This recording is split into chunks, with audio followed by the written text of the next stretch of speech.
Resistance follow करते हैं, कई सारे लोग RSI मैगडी का भी सपोर्ट रेजिस्टेंस देखते हैं। तो हम यहाँ पे पैरेलल लाइन का सपोर्ट रेजिस्टेंस देखना है। बहुत सारी चीजें नहीं देखना है, ना ही बहुत सारी चीजें मुझे आती हैं, तो ध्यान रखना। सपोर्ट और रेजिस्टेंस, सपोर्ट क्या होता है, जब एक ही प्राइस पे मार्केट बार बार आके रुकता है तो वो सपोर्ट। मान लो कि ये प्राइस यहाँ पे 700 का प्राइस है, अब 700 के प्राइस पे मार्केट यहाँ पे आया, इस जगह के आसपास आया, फिर से यहाँ से बाउंस बैक हो गया, वापस मार्केट यहाँ पे आया, फिर यहीं से बाउंस बैक हो गया, वापस फिर इस जगह पे आया, तो ये क्या है, ये सपोर्ट लेवल है। एक बार दिखा, दूसरी बार इस लेवल के आसपास आया, हम अंदाजा लगाते हैं शायद ये सपोर्ट लेगा। हम 3 बार को फॉलो करते हैं, मिनिमम एक ही प्राइस के आसपास 3 बार टच करता है तो हमें ये कंफर्म होता है कि हाँ ये इसका सपोर्ट लेवल है। ठीक है, अब ये प्राइस एक ही नहीं होगा, ये प्राइस 1-8% ऊपर नीचे का रहेगा। मान लो एक बार इसने 700 टच किया था, दूसरी बार ये 695 से ही नीचे आके 695 से फिर वापस ऊपर गया, तीसरी बार शायद इसने 705 के पास से फॉलो किया। ठीक है, तो इनमें से जो सबसे लोवेस्ट होगा हम उसको अपना सपोर्ट बेस मान लेते हैं। मान लो इसे सबसे जो लोवेस्ट है वो ये वाला है 695, ये वाला, तो हमारा सपोर्ट लेवल क्या है 695। तो हमारा सपोर्ट, ओरिजिनल सपोर्ट हम कितने में मान के चलेंगे 690 का, यानी सपोर्ट लेवल से भी थोड़ा सा नीचे हम इसको, सपोर्ट से भी जो सपोर्ट बार बार बना है उससे भी 1% नीचे आप यहाँ पे जाके देखते हैं, ये हमारा सपोर्ट है, सपोर्ट लेवल है। सपोर्ट लेवल ब्रेक कब होगा, जब ये 690 के नीचे जाएगा तब, या 695 के नीचे ये क्लोज करेगा तब ये सपोर्ट हम मानेंगे, तब ये हमारा सपोर्ट ब्रेक हो गया।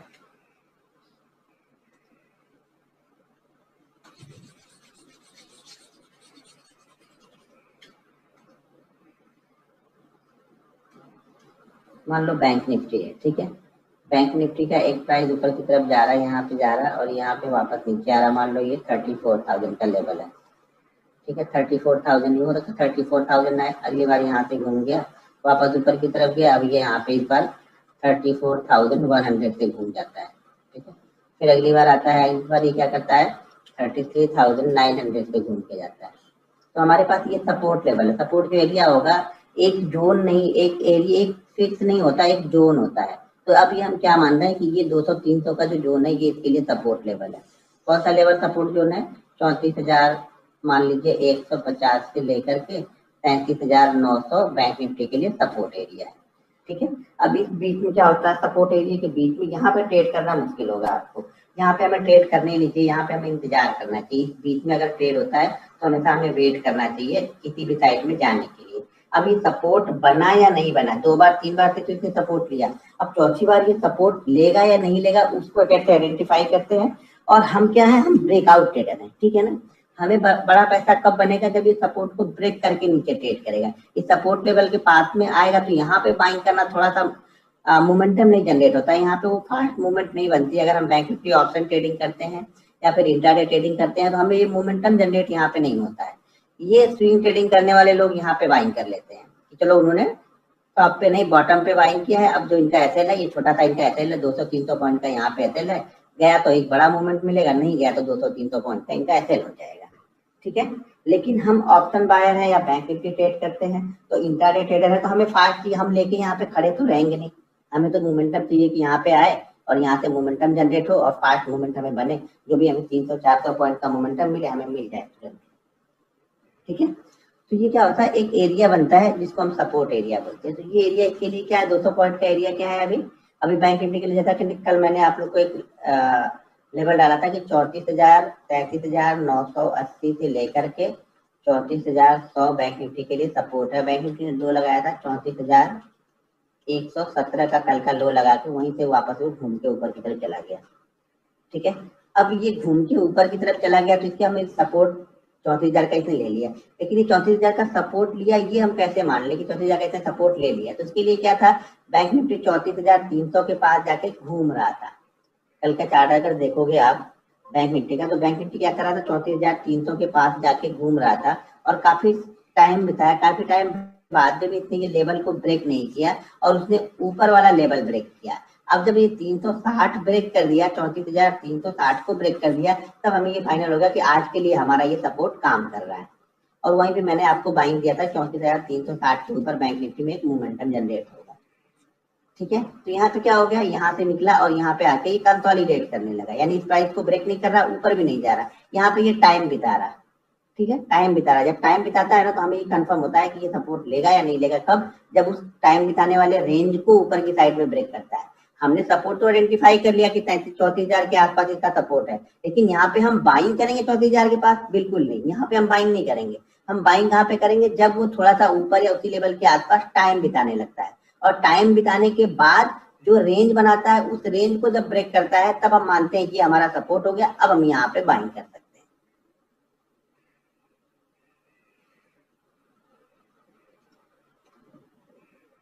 सपोर्ट क्या है एक बार फिर से बताओ। सपोर्ट या रेजिस्टेंस दोनों एक ही तरह की चीज है। मान लो सपोर्ट है ये, ठीक है।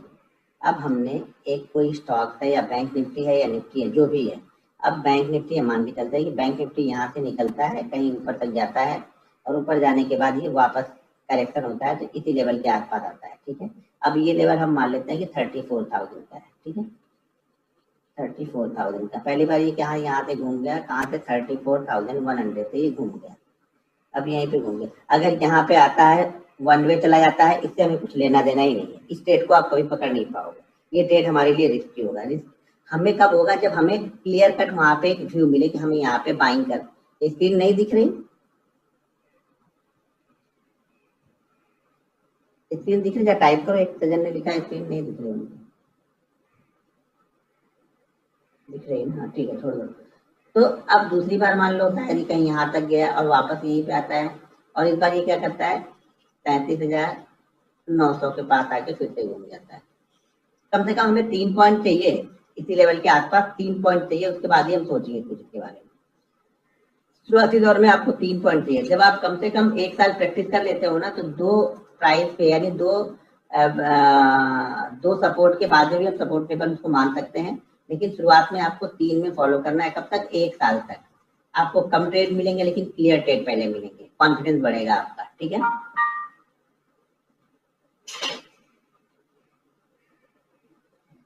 ठीक है, तो यहाँ से वापस हुए ऊपर की तरफ गया, अब फिर नीचे की तरफ आता है तो फिर शायद यहाँ से फिर से 34,000 के पास से फिर से यहाँ पे बाउंस कर ले जाता है। जब तुरंत आए और चला जाए तो ये हमारे लिए सपोर्ट तो है, लेकिन हमारे पास यहाँ पे कोई बाइंग का सिग्नल जनरेट नहीं हुआ। अगर बाइंग का सिग्नल आप अगर इंट्राडे में देख रहे हो, यहाँ पे कोई 5 मिनट की कैंडल में आपको हैमर, शूटिंग स्टार की कैंडल बन गई तो उसको फॉलो कर सकते हैं, ठीक है। अब हम पहले ये डेली चार्ट, अभी हम इसको क्या कर रहे हैं? डेली चार्ट पे एनालिसिस कर रहे हैं। मान लो कि हम डेली चार्ट देख रहे हैं, तो डेली चार्ट पे हमारे लिए जो इसका लोएस्ट पॉइंट हो गया, लोएस्ट पॉइंट कौन सा था?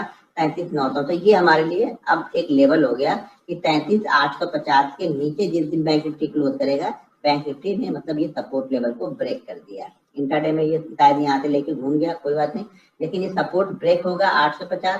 तो अब ये क्या होगा? बेस्ट मूवमेंट, अगर हम ऑप्शन ट्रेडर है ना, या बैंक निफ्टी या इंडेक्स ट्रेड करते हो, तो बेस्ट सिनेरियो क्या रहता है कि जब ये लेवल को ब्रेक करके नीचे की साइड में ब्रेक करे। ऊपर जाते वक्त ये स्लो जाएगा, क्लियर नहीं है कि जाएगा नहीं जाएगा, ये क्लियर नहीं है, तो यहाँ पे लोगों का इंटरेस्ट उतना नहीं रहेगा। नीचे जाते वक्त क्या होगा?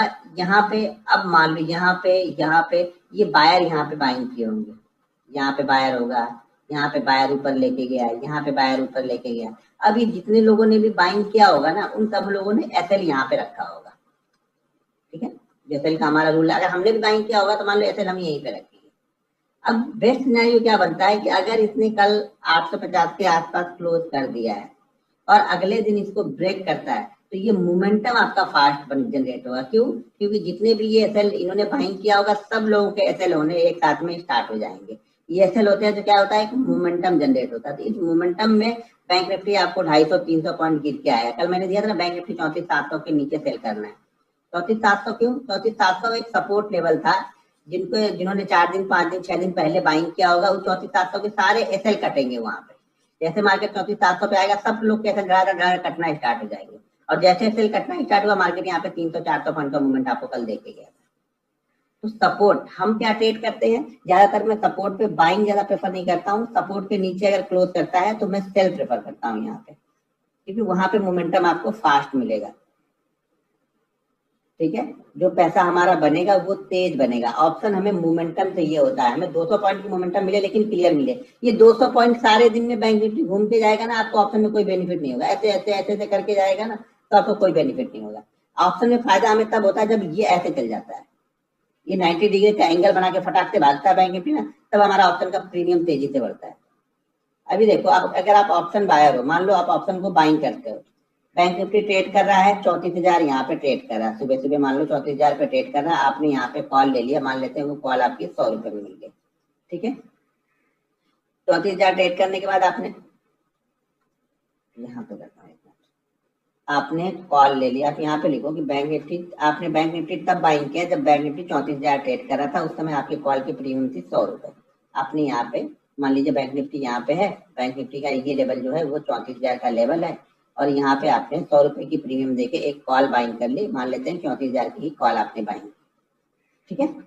34,000 की कॉल आपने बाइंग की और बैंक निफ्टी यहाँ से नीचे की तरफ आता है, बैंक निफ्टी यहाँ से नीचे आता है, अभी बैंक निफ्टी आ गया 33,900 के आसपास, आपने कॉल बाइंग किया है 100 रुपए में, बैंक निफ्टी यहाँ वापस ऊपर की तरफ जाता है और बैंक निफ्टी ने अब हाई लगा दिया यहाँ पे 34,050 का, ठीक है, 34,050 का। अगर बैंक निफ्टी ने यहाँ पे 34,050 का हाई लगाया है, नीचे पहले 100 पॉइंट डाउन हुआ है, वापस फिर से ऊपर 150 पॉइंट बढ़ता है, आपका जो कॉल का प्रीमियम होगा ना, ये 150 पॉइंट पे भी यही रहेगा, मान के चलना कि 150 पॉइंट के भी पास या 100 रुपए होगा या 102 होगा या हो सके या 99 ही होगा। यहाँ पे आपका कॉल, आपका बैंक निफ्टी तो 50 पॉइंट ऊपर है, लेकिन आपके जो आपने कॉल लिया है ना, उसकी वैल्यू अभी भी आपके जहां पे आपने बाइंग किया था उससे कम ही है या उसके आसपास ही यहाँ पे रहेगी। क्यों? अब ये टाइम डिके हो गया, पहले ये नीचे की तरफ गया फिर ऊपर की तरफ गया, तो ये टाइम डिके हो गया। लेकिन अगर आपने यहीं पे बाइंग किया है और यहीं से ये 50 पॉइंट ऊपर की तरफ गया है, तो आपकी ये कॉल की वैल्यू फटाक से 130 रुपए की लमसम में यहाँ पे हो जाएगी, क्योंकि हमने सेम स्ट्राइक प्राइस दिया है, तो यहाँ पे जितने रुपए ऊपर जाएगा उसी के पास यहाँ पे प्राइस बढ़ जाएगा। लेकिन अब मान लो 150 यहाँ पे पहले गया, फिर 99, अब यहाँ से वापस ये 100 रुपए का करेक्शन करता है, मान लो 50 रुपए का यहाँ पे करेक्शन करता है, वापस ये आ जाता है 34,000 के आसपास, और वापस यहाँ से जा जाता है और वापस यहाँ पे अब लेवल इसका है 34,075, ठीक है। तो भी आपके ऑप्शन का प्राइस सेम ही रहेगा, लगभग सेम ही होगा। इसलिए ऑप्शन को बाइंग करके ज्यादा देर तक आप होल्ड नहीं कर सकते हो, आपकी टाइम डीके खत्म होता जाएगा, टाइम डीके होता जाएगा, वहां पे प्रीमियम आपका धीरे धीरे कम होता जाएगा और आपका प्रीमियम धीरे धीरे खत्म हो जाएगा। कहीं 150-200 पॉइंट ऊपर नीचे चला गया तो कहानी खत्म है, 50% आपका डाउन हो जाएगा, फिर आपका प्राइस आने पर भी आपका प्राइस वहां पे नहीं आएगा। यानी बैंक निफ्टी का तो प्राइस आ गया है, बैंक निफ्टी पे आपने 34,000 पे खरीदा था 100 की कॉल, लेकिन अब बैंक निफ्टी 34,050 ट्रेड करा, तभी आपका कॉल वहीं पे घूम रहा है। अब बैंक निफ्टी वापस नीचे की तरफ आया, फिर बैंक निफ्टी 34,075, यानी आपकी प्राइस से 75 पॉइंट बैंक निफ्टी ऊपर है, लेकिन फिर भी आपका प्रीमियम वहीं पे घूम रहा है, क्योंकि ये टाइम डिके हो चुका है। हमें ऑप्शन का मजा तब आता है जब हम यहाँ पे खरीदे और यहीं से ऑप्शन बाइंग घूम जाए, ऑप्शन में बैंक निफ्टी में यहीं पे ट्रेड जनरेट हो जाए। जैसे कल 34,360 के ऊपर गया था, तो वहां पे आप देखोगे कि 200 पॉइंट की आपको वन वे मूवमेंट मिली थी, तो वहां पे हमारा कॉल तेजी से बढ़ेगा। बैंक निफ्टी अगर आपने सुबह खरीद लिया, बैंक निफ्टी आपने सुबह खरीद लिया 33,000 पे, मान लेते हैं 33,000 आपने सुबह खरीद लिया, बैंक निफ्टी सारा दिन घूम घूम के धीरे शाम को जाके यहाँ पे 33,150 को क्लोज करेगा ना, शाम की बात कर रहा, तो भी आपका प्रीमियम जितने पे आपने बाइंग किया था उसी लेवल के आसपास जाके ये क्लोज हो रहा होगा। सारे दिन में 150 पॉइंट की मूवमेंट हो गई, आपको लगा कि 150 पॉइंट तो मूव कर लिया, लेकिन अगर ऑप्शन नहीं किया, आपका ऑप्शन टाइम डीके खत्म हो गया ना, आपने ऑप्शन में टाइम डीके ले लिया, आपके ऑप्शन में वहां पर टाइम वैल्यू उसकी खत्म हो गई। तो ऑप्शन तभी बाइंग करना है जब आपको लगे कि फास्ट मूवमेंट यहाँ पे हो सकता है, ठीक है। अब व्हाट इज द कॉल नहीं बता पाऊंगा भाई, कॉल और पुट आपको नहीं पता है तो छोड़ दो, आप स्टॉक देखो फिर। क्लियर हुआ? तो आप सपोर्ट हमारा क्या है, हमारा ये सपोर्ट लेवल है, तो सपोर्ट लेवल को हम ये डेली चार्ट में फॉलो करें। डेली चार्ट में सपोर्ट लेवल का मतलब ये हो गया कि मान लो अगर हम यहाँ पे गए फिर यहाँ पे आए, अब ये कोई स्टॉक है, मान लो ये 700 के पास ट्रेड, 600 के पास ट्रेड कर रहा है, वापस हम कहीं ऊपर की तरफ गए, यहाँ पे आ गए हम 595 पे, इस बार हम 595 से घूम गए, अगली बार फिर से गए हम यहाँ पे 605 से घूम गए, तो हमारा जो सपोर्ट लेवल हो गया वो 595 के नीचे अगर क्लोज करेगा तो मतलब हमारे सपोर्ट को इसने ब्रेक कर दिया है, ठीक है। और ऊपर उसी तरह से रेजिस्टेंस बन जाता है, ये रेजिस्टेंस एरिया हो गया इसका। कम से कम 3 पॉइंट हमें चाहिए, 1 2 3, जिसको हम मानेंगे कि अब हमारा सपोर्ट बन चुका है, और ये जैसे ही सपोर्ट लेवल के नीचे ब्रेक होगा अब हमारा ट्रेड में स्टार्ट होगा। मान लो इसने 595 का हमारा यहाँ पे सपोर्ट लेवल है, 595 के नीचे इसने आज क्लोज दे दिया, आज इसने क्लोज दे दिया 590 का, जिस दिन 590 का इसने क्लोज दिया था, ठीक है, उसी दिन इसने लो लगाया था 585 का, ठीक है, 585 का इसने लो लगाया था। अब हमारा जब कल ट्रेड हमारा बनेगा तो 585 के नीचे मैं सेल करने के लिए बैठा हूँ। उस कंडीशन में एसएल हमारा क्या है, क्लोज। जैसा कि मैंने कैंडल स्टिक में बताया था ना, जो भी डेली चार्ट आप फॉलो कर रहे हैं एसएल हमारा क्लोज होगा, यानी उस दिन का जो क्लोजिंग प्राइस होगा वो हमारा एसएल होगा। और सपोर्ट को अगर इसने नीचे ब्रेक करके क्लोज किया है तो जिस दिन का वो लो लगा है उस लो के नीचे जाएगा, तो यहाँ पे हम इसको सेल करेंगे, क्योंकि यहाँ पे अब मोमेंटम सेल साइड का बनेगा। यहाँ भाई टाइम फ्रेम नहीं है, डेली चार्ट पे हम आज एनालिसिस करके बैठे हैं, कल हमें सिर्फ प्राइस देखना है। टाइम फ्रेम का कोई मतलब ही नहीं है यहाँ पे। टाइम फ्रेम हम इंटरडे जब कुछ चीजें निकालते हैं वहां पे देख रहे हैं। ये तो हमने डेली चार्ट पे हम आज ही निकाल के बैठे हैं कि कल हमें क्या, आज हमें क्या सेल करना है या फिर क्या बाइंग करना है। ये सपोर्ट हो गया, ये रेजिस्टेंस हो गया। उसी तरह से जब रेजिस्टेंस के ऊपर हम क्लोज करते हैं तब हम बाइंग के लिए देखते हैं। ध्यान रखना है, जिस दिन क्लोज करता है 1 से 2 दिन में वहां पे मोमेंटम बना रहता है। अगर जिस दिन इसने क्लोज किया है हायर प्राइस के आसपास क्लोज करना चाहिए। ऐसा नहीं होना चाहिए कि मान लो अगर ये सपोर्ट रेजिस्टेंस 700 का है, ठीक है, ये रेजिस्टेंस 700 का है, बैंक निफ्टी क्लोजिंग कहाँ पे कर दी 705 का, लेकिन उस दिन का हाई ये लगा के आया था 750 का, तो ये हमारे लिए काम का नहीं है इंट्राडे के लिए, क्योंकि उसी दिन इसने हाई 750 का लगा दिया था। ये 705 पे हमारा रेजिस्टेंस है, 705 के ऊपर क्लोज करे तो 710 क्लोज कर दे, 715 क्लोज कर दे। उस दिन का हाई 1-1.5% से ज्यादा का नहीं लगा होना चाहिए। एसएल क्लोज होगा, जो भी क्लोज होगा वो एसएल होगा हमारा। ये सबसे बेस्ट वर्क करेगा सपोर्ट रेजिस्टेंस। बस थोड़ा सा आपको समय लगेगा किसी भी चीज को समझने के लिए। सपोर्ट रेजिस्टेंस अगर आप ट्रेड करने लगे एक बार तो सबसे बेस्ट सिनेरियो आप लोग का बनेगा। मोमेंटम यहीं से बनता है, क्योंकि यहाँ पे फिर बायर और सेलर बहुत तेजी से एक्टिव होते हैं। सपोर्ट के ऊपर रेजिस्टेंस के ऊपर क्लोज करेगा तो बायर मोमेंटम, बड़े ट्रेडर यहाँ पे आके पैसा लगाएंगे। बड़े ट्रेडर अगर वो मान लो स्विंग ट्रेडिंग करते हैं या इंट्राडे ट्रेडिंग करते हैं, उस बीच में पैसा आपका नहीं लगाएंगे, क्योंकि यहाँ पे पैसा ब्लॉक हो जाएगा, पता नहीं जाएगा कि नहीं जाएगा। इसी बीच में हो सके 6 महीने 8 महीने 9 महीने ट्रेड करता रहे। रिलायंस आप देखोगे 3-4 साल पहले देखोगे ना, तो 600 से लेकर के 900 एक रेंज थी उसकी, उसमें लगभग उसे 3 साल दिखा दिए, तो उस बीच में पैसा नहीं बना। लेकिन जितने भी इसके ऊपर जब ब्रेकआउट किया उसने लिया, तो उसका पैसा साल भर 1.5 साल में 4 गुना 5 गुना हो गया। लेकिन जितने पैसा यहाँ पे 3 साल होल्ड करके रखा, 3 साल तो पैसे की वैल्यू खत्म हो गई ना आपकी। यहाँ पे 3 साल तो आपका पैसा कुछ नहीं किया, लेकिन जैसे ही ब्रेकआउट किया यहाँ पे आपको फटाफट फटाफट वो लेवल मिलने लगे। तो हमेशा ब्रेकआउट पे ट्रेड करते हैं। हाँ, विक को भी काउंट करेंगे भाई, उसमें विक देखनी पड़ेगी विक कैसी है वो। ठीक है, अब चलो मैं एक बार चार्ट पे दिखाता हूँ आप लोग को, तो क्लियर कट हो जाएगा।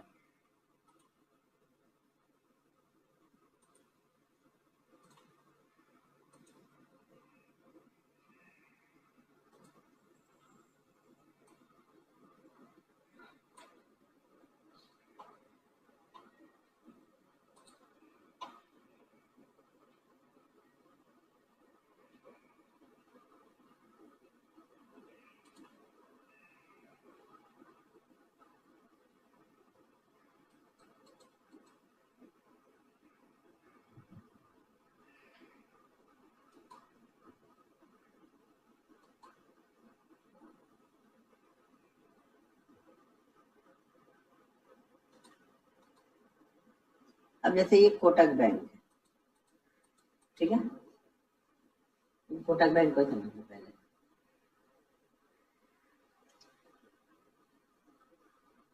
ये कोटक बैंक है, ये इसका सपोर्ट एरिया है, ठीक है, ये सारा इसका सपोर्ट एरिया है, ठीक है। सपोर्ट लेवल इसका कहाँ पे है, 1680, ठीक है, 1680 का सपोर्ट एरिया है। अभी 1680 को क्या कर रहा है कि लगभग इसने देखो मई जून जुलाई 3 महीने से कई बार इसके पास में आया, लेकिन इसको इसने नीचे की तरफ क्लोज नहीं किया। कल फर्स्ट टाइम इसने क्लोज किया है नीचे की साइड में, ठीक है। अब सबसे अच्छी बात है कि नीचे इसने क्लोज किया है और क्लोज करने के बाद में इसने लोवेस्ट पॉइंट के आसपास में क्लोजिंग दी है, ठीक है। तो अब इसको अगर हमें आज ट्रेड करना होगा तो हम कैसे ट्रेड करेंगे। सबसे पहली चीज क्या है यहाँ पे, इसका आज का कल का लो, कल का लो हमारे लिए इंपॉर्टेंट है। तो कल का लो कितना लगा है, 1646 का, ठीक है। तो 1646 के नीचे हम इसको सेल प्लान करेंगे। 1646 के नीचे जाएगा तब हम इसमें प्लान करेंगे कि हम इसको सेल कर सकते हैं। 1646 एसएल क्लोज, क्लोज कहाँ पे इसका 1652, ये हमारा 52 हमारा एसएल है, 1646 के नीचे हम इसको सेल करना स्टार्ट करेंगे। आइडियल सिचुएशन ये है कि ये हमारे सेल प्राइस के पास ही ओपन हो, ठीक है ना। अब ज्यादा बड़ा गैप अप ओपन हो जाए, मान लो गैप अप ओपन हो गया, ये 40 पे है, 80 के पास ओपन हो गया और उसके बाद आके क्रॉस करता है 46 को, तब फिर हम इसको नहीं देखेंगे। हमें क्या चाहिए कि ये स्टॉक 55-60 के आसपास में कहीं पर भी ओपन हो और ओपन होने के साथ में 1646 को ब्रेक करे तो हम 52 का ऐसे लगा के इसको ट्रेड करेंगे। ध्यान रखना है शुरुआत के 2-3 मिनट के बाद ही आपको सेल करना है। शुरुआती मिनटों में कभी भी इंट्राडे ट्रेडिंग कर रहे हो डेली चार्ट पे, आज की एनालिसिस पता नहीं कल मैंने बताया था कि नहीं कैंडल स्टिक में, हमेशा 9:17 9:18 के बाद ही आप ट्रेड करो। यानी शुरुआत के 2-3 मिनट भूल जाओ। आप समझो कि आपका मार्केट 9:17 पे ओपन हो रहा है या 9:18 पे ओपन हो रहा है, तभी आपको यहाँ पे शुरुआती जो होगा ना मूवमेंट, उसकी मूवमेंट को आप बहुत ज्यादा जल्दी ट्रैप हो जाओगे, क्योंकि आप वहाँ पे डिसीजन नहीं ले पाओगे फास्ट। आपको बहुत क्विक डिसीजन लेना पड़ता है, तुरंत ही शायद आपको 1 मिनट में आपका टारगेट भी होता दिखे और शायद 1 मिनट में आपका एसएल भी होता दिख जाए।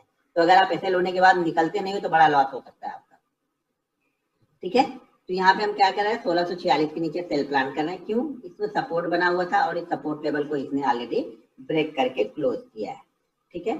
बाइंग साइड में एक स्टॉक दिखाता हूँ आज के लिए, बहुत अच्छा है, BEML, ठीक है, BEML। इंट्राडे में हमें एक मूवमेंट मिल जाएगा, हम इंट्राडे ट्रेडर हैं तो हमें क्या चाहिए, हमें इंट्राडे में एक मोमेंटम चाहिए, ऐसा स्टॉक चाहिए इंट्राडे में हमें एक मोमेंटम आज मिल जाए। अब वो कल क्या करता है उसको व्यू हमारा वहां पे नहीं है, हमारा व्यू सिर्फ आज के लिए है, क्योंकि हम इंट्राडे ट्रेडर हैं। आज के लिए हम प्लान कर रहे हैं कि हमें किस तरीके से ट्रेड करना है। BEL, यहाँ पे BEL को ध्यान से देखो आप, ये बिल्कुल एक रेंज में था, ठीक है, और इस रेंज का अपर साइड लोअर साइड यहाँ पे ध्यान से देखो, हमें यहाँ पे हमें बन गया ये, कंटिन्यू इसको प्रैक्टिस कर, ये यहाँ पे कंटिन्यू दोनों चीजें यहाँ पे बन रही, सपोर्ट भी बन रहा था और रेजिस्टेंस भी बन रहा था। तो इसने ब्रेक क्या किया, अपने रेजिस्टेंस को ब्रेक किया है। रेजिस्टेंस को ब्रेक किया मतलब क्या करें, अब इस बीच में जिसने देखो, अब इस बीच में जो बाइंग किया होगा, पिछले 1 महीने से बाइंग करके बैठा होगा, उसे कोई फायदा नहीं हो रहा होगा। लेकिन जो ये ब्रेकआउट पे बाइंग करेगा, अब उसका जितने 1 महीने में उतना पैसा नहीं बनाया, वो 3 दिन में बना के चला जाएगा। अब 1 महीने से क्या हुआ, यहाँ पे 20 दिन तक आपका पैसा ब्लॉक रहा, ये पैसा ब्लॉक हो गया। अगर आप ट्रेडर हो या स्विंग ट्रेडिंग करते हो तो पैसा ब्लॉक नहीं होना चाहिए, हमेशा ब्रेकआउट या ब्रेकडाउन पे ट्रेड करना है। जनरली 90% इंडियन 80% इंडियन बाइंग में प्रेफर करते हैं, बाइंग ही करते हैं, वो सेल करना पसंद नहीं करते हैं, ठीक है। तो अगर आप बाइंग करने वाली कंडीशन में हो तो हमारे लिए ऐसे स्टॉक चाहिए कि जो ब्रेकआउट कर रहे हैं, पैसा वहां पे बनेगा जहां पे ब्रेकआउट हो रहा है। ये क्या होता है, ये मोमेंटम 1 से 2 दिन बना रहेगा यहाँ पे। आज इसको हायर प्राइस के आसपास क्लोज है, अगर मान लो कल भी, मतलब आज ये मान लो स्टॉक चला जाता है 193, हाई लगाता है 194 का, ठीक है, सॉरी 194 तक जाता है और 194 जाने के बाद 193 का ये क्लोज कर देता है, तो कल ये फिर से हमारी वॉच लिस्ट में होना चाहिए। कब? जब आज के हाई को निकालेगा तब। तो अगर हायर प्राइस के आसपास 2 दिन क्लोज कर रहा है तो हम 2 दिन इसमें ट्रेड कर सकते हैं, 2 दिन के बाद हम छोड़ देते हैं इसको, ठीक है। 2 दिन 3 दिन, अगर तीसरा दिन ट्रेड कर रहे हो, सेम कंडीशन बनी है तो क्वांटिटी आधी करनी पड़ेगी आपको। तो हम इसको बाइंग कहाँ पे करेंगे, ब्रेकआउट के ऊपर। ब्रेकआउट का लेवल क्या है, इसके ऊपर ब्रेकआउट हो चुका है, क्लोज किया है 192 के ऊपर हम बाइंग करेंगे। या फिर यह ध्यान रखना 192, क्योंकि 100 का स्टॉक है तो 192.70 के ऊपर भी आप इसको बाइंग प्लान कर सकते हो। स्टॉप लॉस आपको यहाँ पे 190 का लगाना पड़ेगा, ये आपका एसएल होगा, ये आपका बाइंग प्राइस हो जाएगा। क्यों बाइंग करना है हमें, क्योंकि इसने ब्रेकआउट किया है। अगर ये वापस इसी के ऊपर क्लोज भी करता रहा, यानी 190 के ऊपर ही क्लोज करता रहा, तो आप इसको स्विंग ट्रेडिंग के लिए भी प्लान कर सकते हो। तो टारगेट यहाँ पे लगभग ये जो रेंज बनी है यही टारगेट होगा। यानी ये रेंज कितने की बनी है, लगभग 10 से 11 पॉइंट की। तो आपका टारगेट मान के चलो कि पहला टारगेट आपका 200 के आसपास का रहेगा, 200 फिर 208, ये जो टारगेट आपके रहेंगे यहाँ पे। लेकिन कब, जब तक 190 के ऊपर क्लोज करेगा, 190 के नीचे क्लोज करे, खत्म कहानी, छोड़ देंगे हम इसको, ठीक है। तो समझ में आया सपोर्ट और रेजिस्टेंस को कैसे ट्रेड करना है। 1-2 स्टॉक्स और देख लेते हैं, तो मेरी लिस्ट में है तो देखते हैं यहाँ पे जो आजकल में बाइंग दे रहा हूँ। ये ध्यान रखना सपोर्ट के आसपास ही कौन सा स्टॉक है। अदानी छोड़ दो, अभी अदानी ग्रुप ही मत देखो पूरा। अजंता फार्मा 1-2 दिन पहले मैंने शायद बोला भी था आप लोगों को, लेकिन वहां पे वो वाली कंडीशन कंटिन्यू 3 नहीं बने थे सपोर्ट, इसलिए छोड़ देते हैं अभी। आप लोग पहले शुरुआत में 3 वाले ही फॉलो करो। देखो जितना देर में आपको ट्रेड मिलेगा ना, उतने आप अच्छे ट्रेडर बनोगे। पहले आप शुरुआती दौर में बहुत जल्दी जल्दी आप लोग ट्रेड ढूंढते हो ना, इसीलिए आप यहाँ पे ज्यादातर मार खा जाते हो आप लोग। शुरुआती दौर में जल्दी ट्रेड नहीं ढूंढना है, शुरुआती दौर में हमें लेट ट्रेड मिलेगा चलेगा, कोई दिक्कत नहीं है। यहाँ पे ध्यान दो, बजाज फाइनेंस, ठीक है, अभी हुआ नहीं है, हो सकता है आज हो जाए, कल हो जाए, नहीं होगा, नहीं पता मुझे, होगा कि नहीं होगा ये भी नहीं पता मुझे, ठीक है। लेकिन हमारी नजर कहाँ कहाँ पे होनी चाहिए ये ध्यान दो। अब यहाँ पे इसको ध्यान दो, ये स्टॉक भी अब क्या कर रहा है, पहला मान लेते हैं ये बना, दूसरा ये बना, और तीसरा यहाँ पे ये रेजिस्टेंस ले लिया। अब रेजिस्टेंस का लेवल, इसका हाई पॉइंट क्या है, अब इसका देखो, इसका हाई कितना है, सबसे हाईएस्ट शायद यही क्या है, 1642, 16 नहीं 6342, और इसका आई है 6323। तो हम इसको प्लान कहाँ पे करेंगे, ब्रेकआउट हमारा कब होगा, ये ब्रेकआउट हम कब मानेंगे इसको, जब ये 6350 के ऊपर क्लोज करेगा। ध्यान रखना, पहले क्लोज चाहिए हमें, आज इसको क्लोज होना चाहिए, आज कल परसों।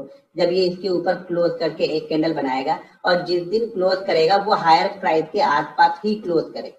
मान लो उस दिन ये इसने हमने लगाया यहाँ पे, ये हमारा क्लोजिंग इसके ऊपर हमें चाहिए, ठीक है, तो उसी दिन ये हाई कहाँ पे लगा के आया, मान लो हाई लगा के आया 6450 का, हाई वोलेटाइल स्टॉक है, 6450 का हाई लगाने के बाद इसने क्लोज किया 6400 पे, तो हमारे लिए क्या है, ये हायर प्राइस के आसपास ही क्लोज है। 1.25% का प्राइस अगर ऊपर क्लोज करता है, ऊपर से नीचे आके क्लोज करता है, मतलब वो हमारे हायर प्राइस के आसपास ही क्लोज है। तो बजाज फाइनेंस उस कंडीशन में है, इस पे आप यहाँ पे देख सकते हो, ठीक है। अब आज होगा, कल होगा, परसों होगा, मुझे नहीं मालूम, ठीक है, जब होगा आपकी नजर में रहनी चाहिए बस। BL मैंने दिखा दिया, एक आध स्टॉक्स और देखते हैं जहाँ पे ब्रेकआउट हुआ हो, बहुत बड़ा मूव हो गया तो छोड़ देना। एक ही दिन में अगर 7-8% का मूव वहाँ पे कर दिया, तो अगले दिन ज्यादा वहाँ पे हमारे लिए रिस्क रहेगा। फिर अगर निफ्टी का स्टॉक है, तो निफ्टी का स्टॉक 5-7% चलना बहुत बड़ी बात हो जाती है एक ही दिन में। मिड कैप है तो चलेगा 7%, 8%, कोई दिक्कत नहीं।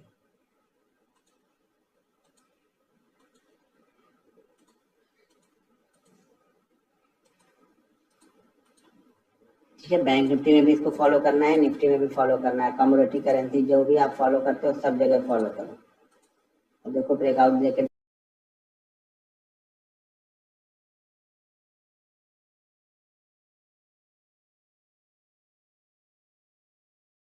ग्लेनमार्क का, इसका तो IPO आ रहा, फिर भी इसमें ब्रेकआउट दिया।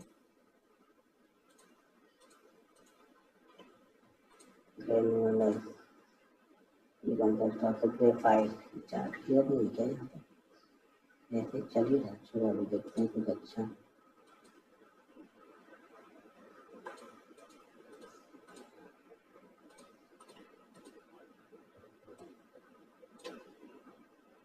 HDFC लाइफ, इस पे ध्यान देना, बहुत दिनों से, लगभग पूरे साल यानी 2021 में पूरा कई बार वो आ रहा 650 के आसपास, लेकिन उसके नीचे क्लोज नहीं करता। जब इसके नीचे ये क्लोज करेगा एक दिन, फिर इसके नीचे एक मोमेंटम जनरेट होगा, ठीक है, तो इसको भी ध्यान रख सकते हो।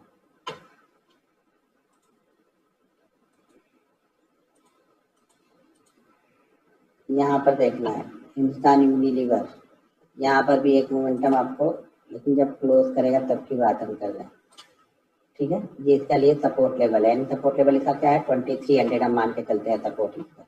23 के बाद फिर इसका टारगेट 21 के पास तक आ सकता है। तो आपको इंट्राडे ट्रेड करना है, ये मैं स्विंग ट्रेडिंग की बात कर रहा हूँ। इंट्राडे ट्रेड करना है, जो भी मिलेगा हमें ले लेना है। बड़ा मत सोचो इंट्राडे के लिए, बड़ा मूवमेंट मत सोचो आप लोग। इंट्राडे में हमेशा छोटे प्रॉफिट के लिए आओ, छोटा प्रॉफिट छोटा लॉस, उसी मोमेंटम में आपको बड़ा प्रॉफिट कई बार मिल जाएगा। पहले से बड़ा प्लान करके आओगे तो यहाँ पे नहीं मिलेगा बड़ा, ये ध्यान रखना। ऑप्शन हो, स्टॉक्स हो, कहीं पर भी बड़ा प्लान करके नहीं आते हैं हम, प्लान तो छोटा ही करते हैं। मार्केट का फ्लो या मोमेंटम रहता है, कल हम प्लान हमने बड़ा नहीं किया। ITC देखो 212, 210, ये सॉरी 200 वाला लेवल इसके लिए इंपॉर्टेंट है, यानी 198 के नीचे की क्लोजिंग इसको वीक करेगी, ठीक है। जिंदल स्टील, यहाँ पे कुछ नहीं, सब छोड़ दो ऐसे। जस्ट जुबलैंड, जुबलैंड फूड ऊपर ही निकल गया, जस्ट कुछ नहीं, यहाँ पे एक रेंज बना के रखा है कौन सा, कजारिया ग्रामीण छोड़ दो। कोटक ने ब्रेक किया था, कोटक का बता ही दिया।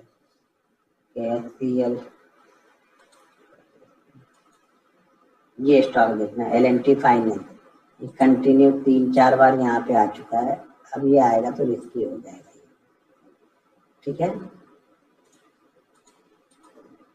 अब आपको प्लान करके सब रखना है।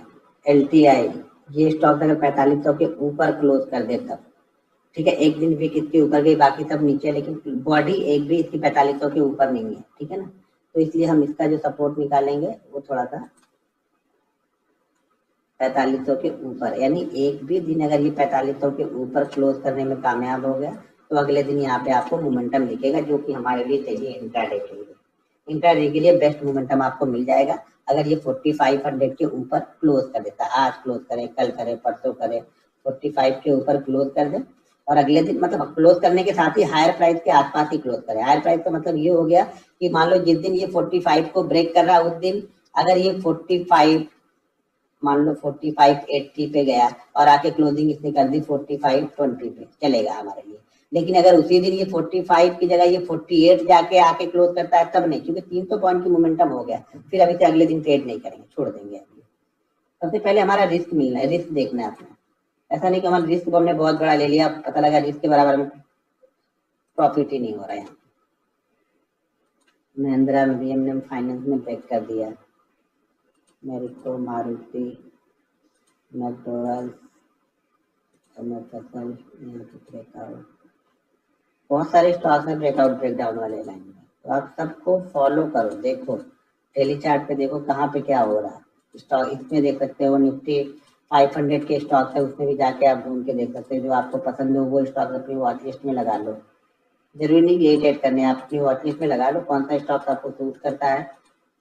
पहले से अगर आपने कोई डायरी वायरी बनाई है तो आपको पता होगा, उसमें ट्रेड करो। नहीं बनाई है तो अभी से जो बना रहे हैं उसको फॉलो करो, वहां से आपको मालूम चलेगा कौन सा स्टॉक आपको सूट कर रहा है, कौन सा स्टॉक करना चाहिए, कौन सा स्टॉक नहीं करना चाहिए। ये स्टॉक भी नजर बना के रखना।